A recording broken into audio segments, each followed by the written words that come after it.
Bonsoir à tous. Donc, on continue avec Microsoft Office Word. Tout à l'heure, on parlait des raccourcis clavier et que vous pouvez utiliser pour aller encore plus vite dans Word.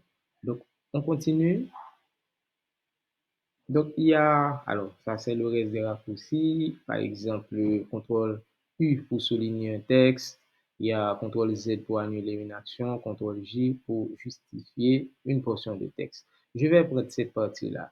Il y a CTRL F pour ouvrir. Par exemple, je retourne dans Word. Si je fais, attendez, voilà. Si je fais CTRL F, ça me demande quel document je veux ouvrir. OK? Il y a OK, CTRL F, c'est un peu figé. Voilà, ça me dit quel document que je veux ouvrir. Donc, il y a CTRL Z pour annuler une action, CTRL J pour justifier. CTRL Z. Par exemple, je travaille comme ça, j'ai effacé ça. Donc, je veux annuler cette action. Je n'ai qu'à presser CTRL Z, ça va revenir à la normale. Je peux également presser CTRL J pour justifier. Regardez mon texte, on voit que c'est aligné à gauche, c'est pas aligné à droite. Donc, on aimerait que notre texte soit aligné à gauche et à droite.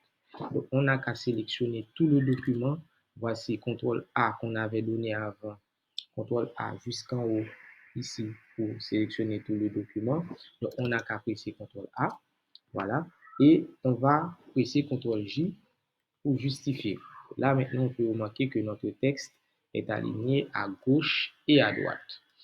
Donc, voilà en gros pour les raccourcis clavier. Et il faut les connaître, ok?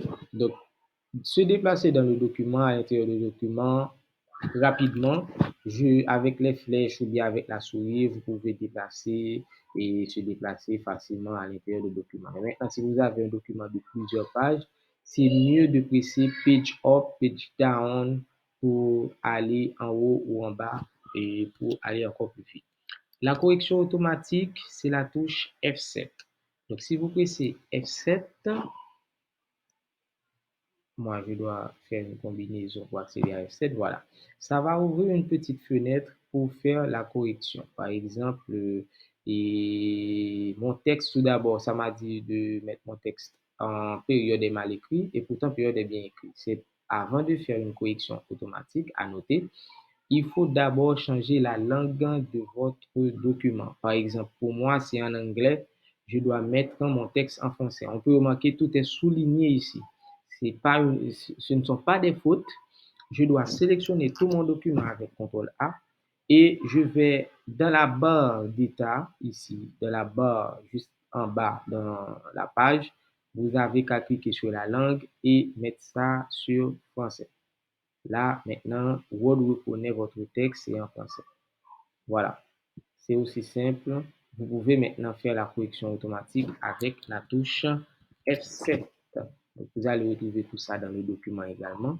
Mais vous pouvez aller dans les réglages pour et faire en sorte que Word puisse vraiment faire cette correction pour vous. Donc voilà ce qu'on va retrouver, ce qu'on a pu faire pour des trucs de base dans Word. Maintenant, vous avez terminé le travail un texte que vous voulez enregistrer.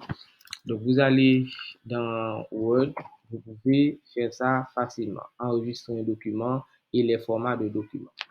Les formats de texte Word, c'est .doc ou bien .docx. Vous allez retrouver ça dans le document ici. Voilà. Il y a à partir de 97-2003, c'était .doc. OK, on peut ouvrir ça dans n'importe quel autre Office 98 excusez-moi et Office 2010-2016. Mais par contre, un document que vous avez fait sur 2016, 2019 ou bien 2010, si vous n'avez pas enregistré au format .doc, la personne qui a un Office 2003 ne pourra pas lire. Donc, c'est bien de vérifier le format. OK, voilà. Un format d'enregistrement de documents Word, c'est doc ou docx. Donc, on peut dire docs ou bien docx. Ça, c'est le format d'un document Word. C'est tout comme vous avez des musiques au format MP3. Donc, le format, c'est important pour le document. C'est le type de votre document. OK?